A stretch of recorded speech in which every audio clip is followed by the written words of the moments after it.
मैं आपको बताता हूं, पहली बात तो आपने बोला कि जिस तरीके से इंडियंस देखते हैं फिर वो भविष्यवाणियां करते हैं। अगर आप इंडियन चश्मा लगा के देखेंगे तो आपको बलूचिस्तान ना सॉलिड, ये जो पाकिस्तान है, माफ कीजिएगा, पाकिस्तान ना आपको सॉलिड दिखेगा ना लिक्विड। It's like jelly. आपको कंफ्यूजन है ना, ये सॉलिड है ना ये लिक्विड है, ये हिल रहा है तो अभी गिरा तब गिरा। वो पाकिस्तान का एक नेचर है। पहली चीज तो ये। दूसरी चीज ये है कि मैं कहता हूं कि इसलिए शुरू हो गया because finally they have got a face. किसी भी फ्रीडम स्ट्रगल का, किसी भी आज़ादी की लड़ाई का एक फेस होता है। जैसे हमारा फेस नेताजी सुभाष चंद्र बोस थे भारत का, मैं मानता हूं। साउथ अफ्रीका में नेल्सन मंडेला थे या फिर जॉर्ज वॉशिंगटन थे अमेरिका के।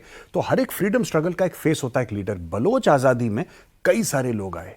वो मरी थे, वो मेंगल थे, वो नवाब अकबर बुख्ती थे जिनको परवेज मुशर्रफ ने मरवा दिया। ये सारे के सारे लोग तो थे, लेकिन कभी एक ऐसा फेस नहीं आया जो कि इंटरनेशनली रिकॉग्नाइज था। अब आई है डॉक्टर मारंग बलोच, जिनको अरेस्ट करके ले गई है पाकिस्तानी फौज। She is the face behind which everybody is railing. सब उनके पीछे खड़े हो रहे हैं। एक फेस मिल गया और इसलिए मुझे उम्मीद है, इसलिए नहीं कि उन्होंने जाफर एक्सप्रेस पे अटैक कर दिया, ये बीएलए के लिए बड़ी बात नहीं है। कल फिर जाफर पे अटैक कर देंगे वो, या पाकिस्तानी किसी कोर हेडक्वार्टर में अटैक कर देंगे बलूचिस्तान में। वो कोई बड़ी बात नहीं है बीएलए के लिए। बड़ी बात था एक फेस लाना। Now it has taken a very serious international political turn. अच्छा, हाँ, आप बलूचिस्तान देखिए, आपको पता है कि 44% ऑफ पाकिस्तान का लैंड मास है और पॉपुलेशन सबसे कम है। जितने भी सूबे हैं उसके, जितने स्टेट हैं, सबसे कम, जी बिल्कुल, ना के बराबर उसकी पॉपुलेशन है।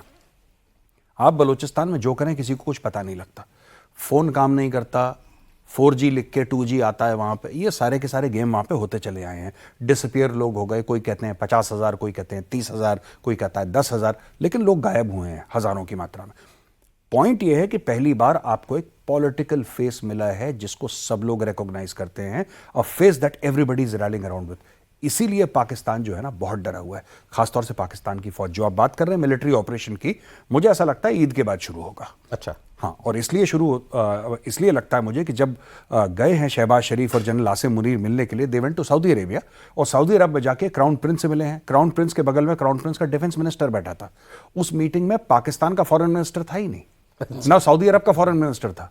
ये हार्डकोर मिलिट्री बात करने गए हैं, उनसे आशीर्वाद लेने गए हैं और उनसे पैसे लेने गए हैं। क्योंकि देखिए, परेड आपने अपनी ना छोटी करवा दी क्योंकि आपके पास पैसे नहीं थे और आपको लग रहा था कि वहां पे मस्जिद ब्रिगेड आ जाएगी। तो आपने बोला कि अपने राष्ट्रपति भवन के आसपास परेड करवाते हैं, उसी के अंदर वहीं पे सलूट वलूट होकर सलामी शस्त्र कर देंगे, वहीं पे खेल खत्म हो जाएगा, वहीं पे सरदारी स्पीच दे देगा। ना रिस्क है ना खर्चा है। Now what is happening is that they have gone to ask for money and they have gone to ask for blessings of Saudi Arabia, क्योंकि मुस्लिम में लड़ाई होने वाली है। और ईद के बाद ये लोग एक ऑपरेशन लॉन्च करेंगे।